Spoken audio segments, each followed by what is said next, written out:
Okay, Chris, big team of runners headed towards Saturday's Ipswich Cup day. First crush after his second in this race last year. He's headed towards the Ipswich Cup. Yeah, his last run was probably a bit unflattering, but I can only put that down to Eagle Farm. He's had 3 goes at Eagle Farm for three duck eggs, so his run before was very, very good at DOOMBEN, only narrowly beaten in a good class Group 2 race. So hoping that he can get back to a bit of form at Ipswich. He likes the track, he gets around it well, and I can't really fault the horse physically or health-wise. Probably goes up a little bit in weight this year, but he's certainly, if he can get back to his form from last year, he's well in the race. Another listed race, Skate to Paris, last start winner lines up in the Go Waterhouse Classic. Yeah, really proud of this filly. I mean, she's done a terrific job to come from where she has. Her win the other day with Bailey on top was a great win, and he rode her terrific. So he'll stick with her on Saturday in the Gay Waterhouse, and hopefully she can get the money for us. Another last start winner, Johnny WHITESOX, lines up in the benchmark 75 handicap over 1350 metres. Really going well.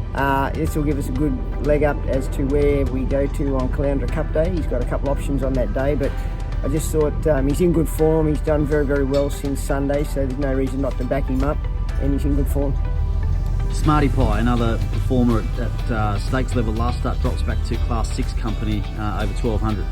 Yeah, well, she was given a great ride the other day by Sean Cormack from a good draw, and she raced accordingly, so I've got no reason to think that she won't do the same again on Saturday. Obviously barriers are going to play an important part, but I mean, that's out of our control. We'll just have to let Sean ride the race and ride her as he finds her.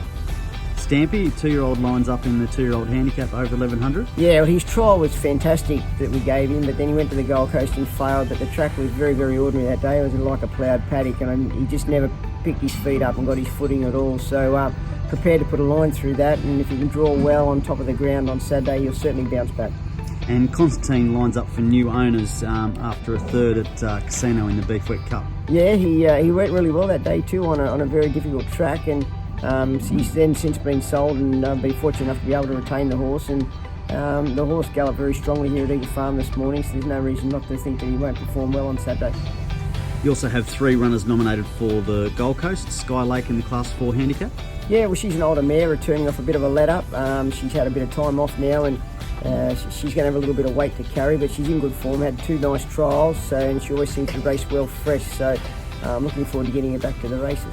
Mystic Brook in the Class 1 plate over 1200 metres. Same with her, she's kicking her prep off. She usually takes a run to hit her peak. She's had a couple of trials to tighten her up, and whatever she does on Saturday, there'll be a lot of improvement left in her. And Twerk in the cutest 2-year-old Class 1 handicap. Really nice filly. Had 1 run last time in when she started one of the favourites at Bow Desert, but she jumped a crossing, a dirt bare patch on the track, and she pulled up a bit sore after that, so we put her out, and she's come back now and appears to be going really well. And then at Kilcoy, there is Witchell entered for the cutest 2-year-old maiden plate. Yeah, well, it's hard to find maidens around. It's particularly ones to suit these sort of horses, so we'll send her out there.